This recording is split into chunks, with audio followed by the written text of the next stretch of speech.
with Muslim hijabis about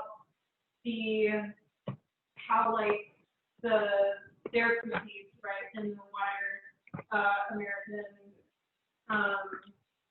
public, or by the American public. But then also you said that your prediction, and I think that maybe err on the side of your prediction too, that modest fashion is here to stay and will continue to stay. So there's one of the questions that I asked earlier, and I feel like she's also kind of a representation of that. And so I'm curious, what do you think the conversation between Muslim modest or modest Muslim American women, what do you think that conversation between like the wider majority public of America is going to look like in how many years? That's like a big question.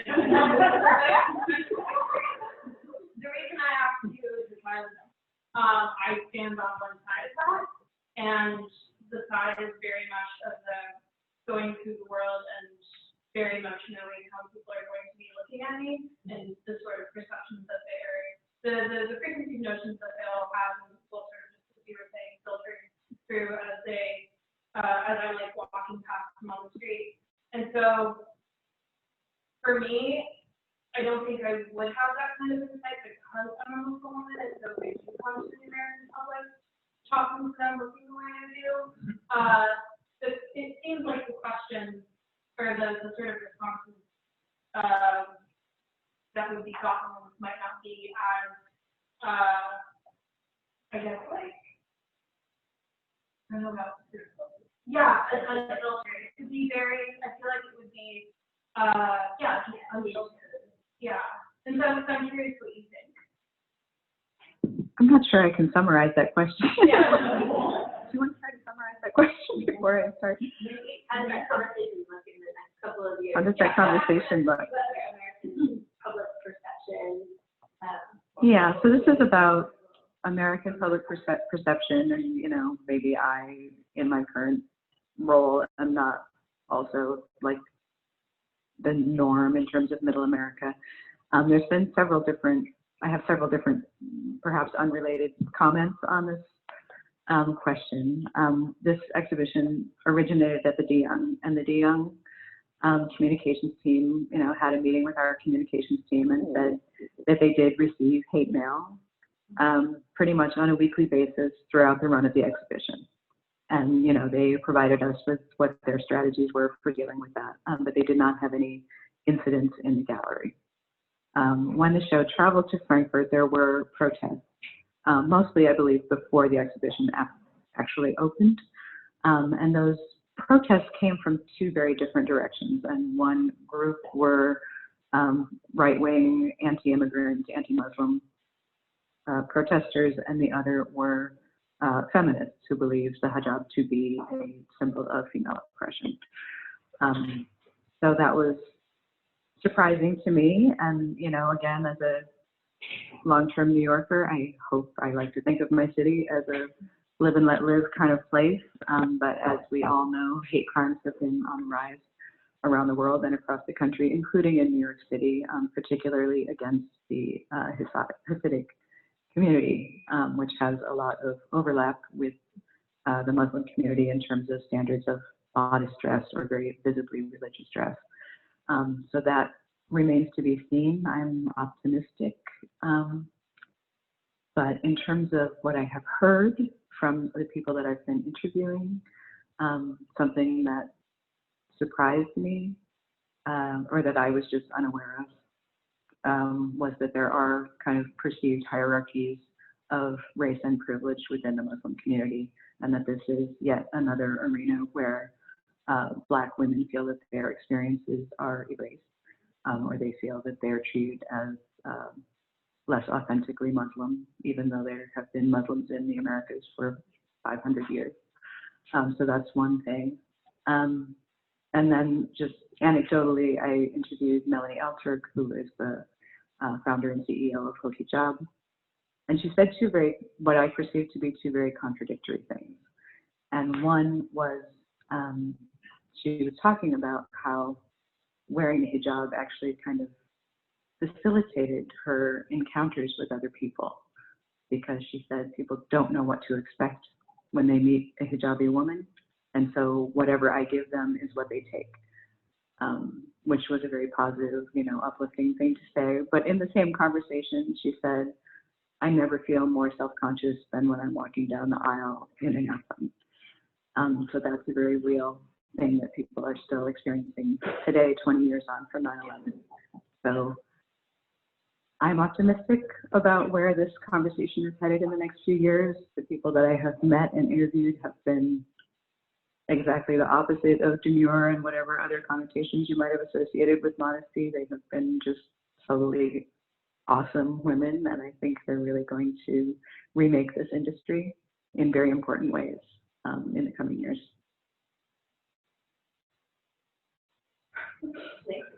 Thank you. Any other questions? Yes. I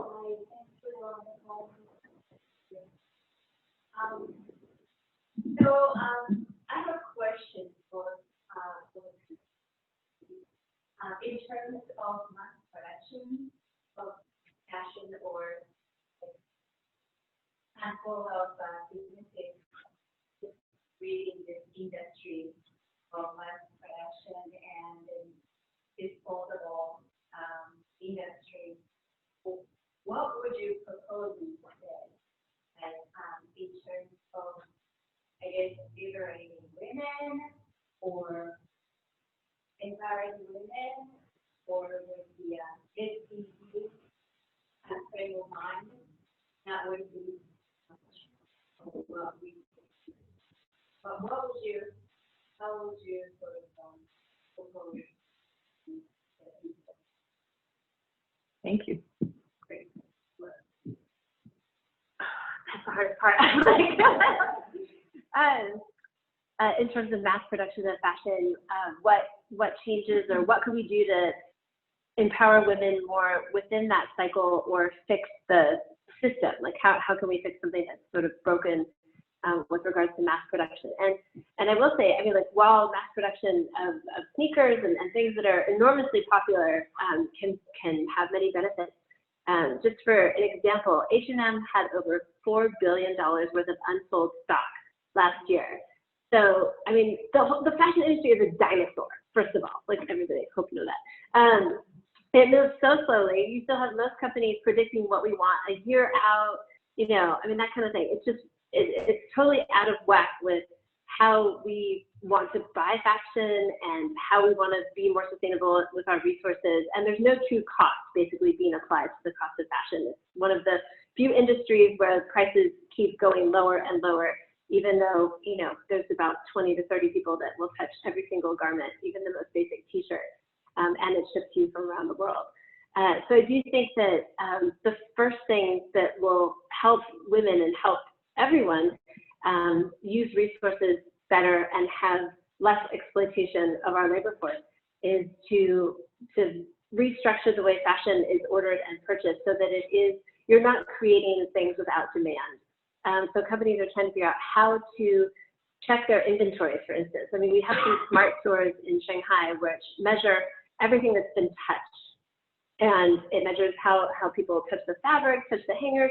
And if you want to walk out of that store at the same day, it will cost, say, $100 to buy a shirt. But if you want to wait a week, it's going to cost you $50. And they do that so that they don't have to stock enormous amounts of inventory. There's not wasted resources for things that people don't want. And it also means that they can pay their workers more, and they're paying them, not on a mass production scale. So I think there's a number of things that are at work, both to contain wasted resources, but also to make sure that we don't need legions of dangerous deadlines in fashion, that you're not producing something out of Bangladesh that has to be, 200,000 units by the end of the week. That we don't have that kind of system anymore. So I think the way that fashion is structured will end up basically mechanizing some things. So that is going to be another, interesting problem for us all to deal with, which is the automation of things that right now are done by humans. The garment industry is extremely labor intensive. And it just keeps moving to whichever country has the cheapest labor force that's under the age of 25. And we're going to run out of that labor, and people are not going to be interested, and they're going to have other options. And so we have to figure out how to match supply and demand and labor conditions in a way that meets everyone's needs. And so I do think, I am very positive actually that will actually happen out of necessity, just by the aging population and the way demographics and how we purchase things will happen. So I think that will benefit both women, who are the majority of the workforce in the garment industry, and also our planet's resources.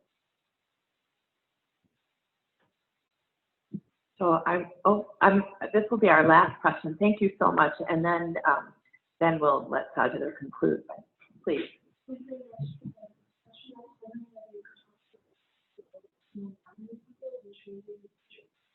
Great question. The role of non-binary people in changing the world of future of fashion. Thank you.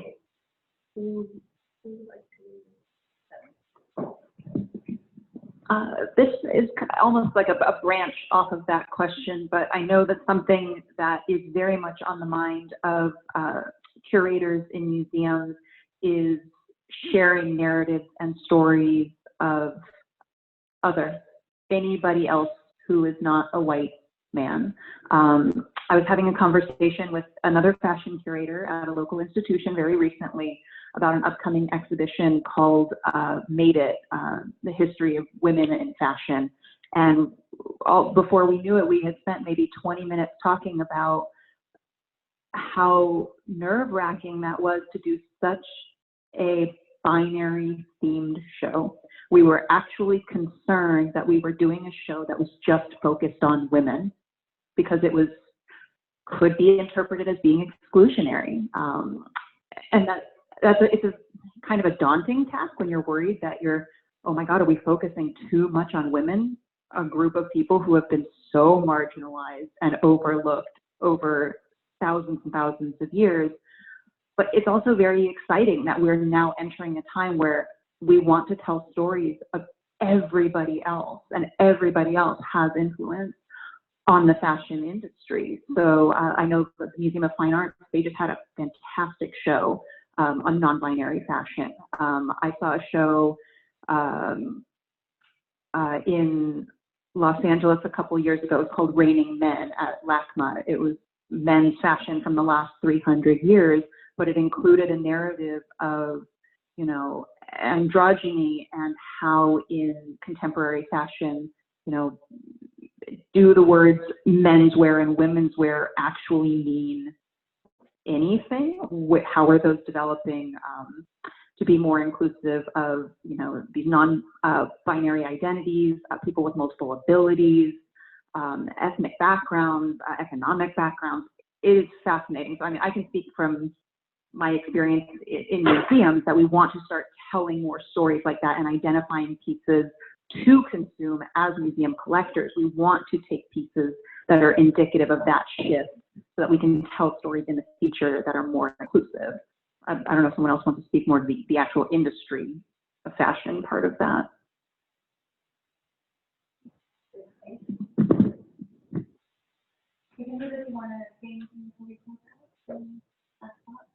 Words of wisdom for you. Make our fashion choices. Yeah. Sure. Yeah, everybody just go around. That'd be great. Last words of wisdom. I don't have any words of wisdom, but I will address the non-binary dressing question a little bit more. This is an area of interest for a number of designers of modest wear. And I think it's an interesting intersection because of stepping back and taking the focus off the body. It does allow room for inclusion, including size inclusivity, aging, various abilities, and so on, as you said.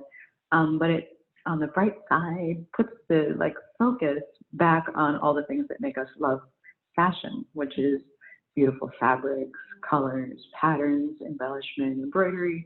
I'm a textile curator, so I'm a textile lover, and I think the focus on those aspects is something that I really enjoy and look forward to. when I asked my daughters what they thought we would be wearing in a future where we're all equal and represented, they said baggy athleisure, like Billie Eilish. They said Billie Eilish, and at first I was like, oh. But I mean, I do hope that they're right in the sense that I really do feel that the more important women's fashion is, both on the covered and not covered emphasis, the more we are definitely reflecting our own inequality. And so if people wear what gives them freedom of movement, what gives them the ability to age comfortably, to inhabit the lifestyle choices that how we spend the hours of our day, whether we're working remotely more, together in small groups more, over online, whatever it is, I think there's going to be a lot of shifts in that, but I think it is going to be more towards a functional fashion, which is not to say that we can't use beautiful fabrics and patterns. That is my love too. I'm all in this for the textiles as well. But I do think that we will see a convergence and less of a massive disparity between men's fashion and women's fashion going forward.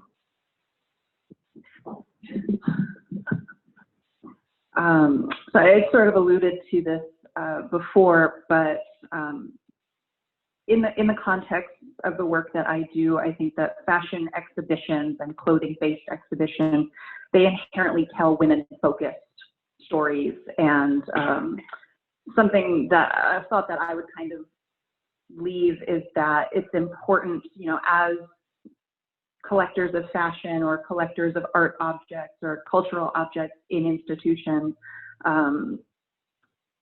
it's important to utilize those venues as educational tools to show, you know, examples from our history and contemporary examples of fashion and dress objects as ways of educating people who come to those institutions, and our kind of responsibility is how do we reach audiences beyond who a typical museum audience member is when you consider, you know, a general sense of privilege, who has access to museums, and how do you tell stories from collections on, well, frankly, what are very sexy objects. People like fashion-based exhibitions. They draw huge crowds. So how do you find subject matters that is attractive to the folks who wouldn't ordinarily have access or wouldn't be drawn into the museum to come see those stories, lend their own appreciation, and be involved. So something that is huge for museums now is being inclusive in your staffing and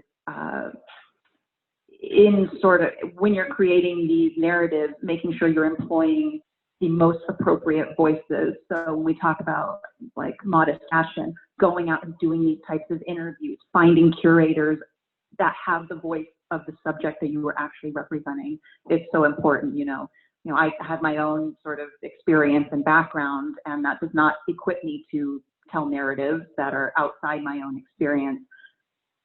But I need to figure out who can do that and how do we all kind of work together to make those known, to share these stories about women and, well, friends of women, the rest of the people who live in the world, and how this all affects them. I'm sitting here thinking about how this conversation has mirrored so much of the historical conversation about fashion, the topics that we've brought up in my own research of fashion history at different times. There have always been about 4 baskets, conversational baskets when it comes to the discourse of fashion, which has always been more my interest than the specifics of what designer did what at a certain time. So when I think about fashion as a lens through which we understand culture, and a lens through which we understand history and society and our own individual places within that, and listening to us, and if I could just sort of summarize what I'm hearing, which resonates with my own research, it seems that, you know, we've talked about aesthetics as a key component, we've talked about economics, we've talked about the moral, religious, you know, the coding. I guess morality is kind of the largest umbrella term, and health, or, you know, utility or movement, you know, that grouping of issues. So maybe as the historian, maybe that's what I have to offer, is to say, here's the summative conversation, if I may, and I would like to also verify that it matches when people talk about what especially women wear. It usually falls into one of those categories, but often they overlap as they have today. Okay, so I think my leading remark would simply be to remember the question why. Why are we wearing it? Why do some of us not wear it? And just stand back and try to figure out, move away from maybe feelings and ask that question why. And I think that why will lead down to a broader understanding of the economic structures, the societal structures, the political structures that we find ourselves dressing into. So I want to first, of course, thank you all, because today has been incredibly enlightening, but also very inspiring to see women like yourselves doing what you're doing in your respective fields to influence and change and bring some congruence, I think, to the world of fashion, and to really let it become an enabler for women as we look at empowerment of ourselves. So thank you, first of all, for all that you do, and very much thank you for being here today and for being leading us in a very interesting discussion. We don't think about fashion, but we do deal with it every day. We don't consciously take the time to sit back and think, oh, what does this really say about me? But it is part of how we put ourselves together on a daily basis. So, when I pack for trips, we were talking about this yesterday, like packing for trips, what do you put into that suitcase? Because what you put in is going to directly affect what comes out that door when you walk out of your hotel room. So thank you very much for all of you for being here, for taking the time to be here, but very much for the conversation I've had today. So first, a round of applause, please, for our panel.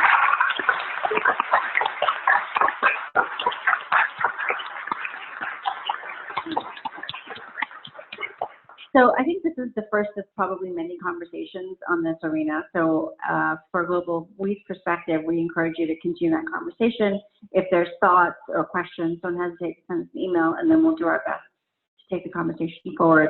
I also want to just very quickly again point out that GlobalWE is doing a couple of on-campus events. This is one of them. The second is our expo at the end of April. So please look for details. If you're not on our mailing list and you're not a member, please let us know. We would love to have you join our membership, and we're really grateful for your support today. Before we close out, I would also not be, it would be remiss of me to not thank the board for all of their support and encouragement. So to Julie for wonderful moderation and for really curating an excellent panel discussion. Thank you so very much. And to Arti, who is our program lead and has really, taken the flag and led this and helped make this a reality. So thank you again very much, Arti. And of course, to Richard for photographer extraordinaire, but so much more. Richard is our VP of Outreach. So he's also the person who connects us with other clubs and SIGs as we seek to partner together. So I'm sure you'll be hearing from him. Kendall, who is our person on the ground, who really makes it all happen for us. Barbara, who's our wonderful secretary and keeps us all in line. And then Leah, who's our treasurer, who makes sure we definitely stay in the black. And then is Chihiro back? I can't see behind me. Oh, there she is. And Chihiro, our student group lead. And so, of course, has been very instrumental both on the ground, but also in engaging students in conversations around this. And then also want to acknowledge our partners for the event today, the Fashion SIG. So Timothy is here. So thank you, Timothy. And again, the Islamic Council for Fashion Design, who helped us with our speakers. Again, thank you all so much for being here. We're always seeking volunteers for the GlobalWE teams. If you're interested, let us know. We're looking for help with marketing, development, as well as programs. So if you have any ideas, let us know. Again, please join us on our mailing list and in our membership. There's cookies at the back, so please do help yourself. And we'll be around, and we encourage you to stay around for conversations for the next little while. Thank you so very much for being here, and enjoy the rest of your time.